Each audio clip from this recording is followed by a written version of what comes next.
Welcome back to our channel மாணவ நஸ்ரியார். இந்த விட நம்ம என்னோட பார்க்க போகிறோன்னு பார்த்தீங்கன்னா 10th standard science public examination March ஏப்ரலுக்கான கவர்மெண்ட்டோட அஃபிஷியல் ஒரிஜினல் கொஷின் பேப்பர் தான் பார்க்க போகிறோம்.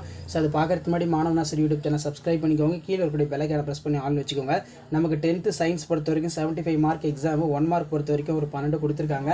ஸோ கண்டிப்பாக இந்த கொஷின் பேப்பரில் இருக்கக்கூடிய 2 மார்க்கு 4 மார்க்கு 7 மார்க்கு எதையும் ஸ்கிப் பண்ணாதீங்க.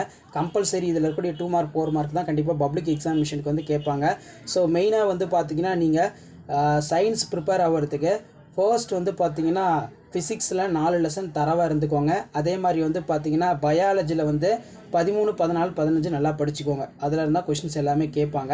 ஸோ 2 மார்க் கொஷின் வந்து பார்த்தீங்கன்னா செயல்படும் திசை சார்ந்து விசையினை எவ்வாறு பிரிக்கலாம், ஸ்னெல் விதியினை கூறுக, ஒரு கலோரி வரையறுக்கவும், அதே மாதிரி வந்து பார்த்தீங்கன்னா புதைபடிவ எரிபொருட்களை நாம் ஏன் பாதுகாக்க வேண்டும், கொடுக்கப்பட்டுள்ள படத்தில் ABCD ஆகியவை பாகங்களை அடையாளம் காணவும், பீனோடைப் ஜீனோடைப் பற்றி நீர் அறிவது என்ன, தைராய்டு ஹார்மோன்கள் ஏன் ஆளுமை ஹார்மோன்கள் என்று அழைக்கப்படுகிறது, ரத்தம் சிவப்பு நிறமாக இருப்பது ஏன், அதே மாதிரி கீழே வந்து பார்த்தீங்கன்னா கிட்டப்பார்வை தூரப்பார்வை வேறுபடுத்துக, ராக்கெட் ஏவுதலை விளக்குக, செயற்கை மற்றும் இயற்கை கதிரியாக்கத்தின் ஏதேனும் 4 பண்புகளை எழுது, மீள் மற்றும் மீளா விலையினை வேறுபடுத்துக, நெக்ஸ்ட் காற்றுள்ள சுவாசம் வேறுபடுத்துக, difference between aerobic and anaerobic respiration, உடன் பருமனுக்கான காரணிகள் யாவை, அதே மாதிரி வட்டார இன தாவரவியல் என்பதை வரையறுத்து அதன் முக்கியத்துவத்தை எழுதுக.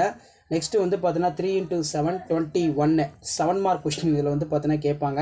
நிலைமம் என்பது யாது, அதன் வகைகளை எடுத்துக்காட்டுடன் விளக்குக, ஒப்பு அணுநிறை வரையறுக்கவும், அணுக்கட்டு எண் வரையறுக்கவும், வேறுபட்ட ஈரணு மூலக்கூறுக்கு 2 எடுத்துக்காட்டு தருக.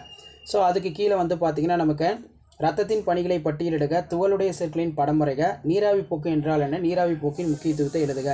ஸோ இதான் வந்து பார்த்தீங்கன்னா 10th standard science public examination March ஏப்ரலுக்கான கவர்மெண்ட்டோட அஃபிஷியல் ஒரிஜினல் கொஷின் பேப்பர்.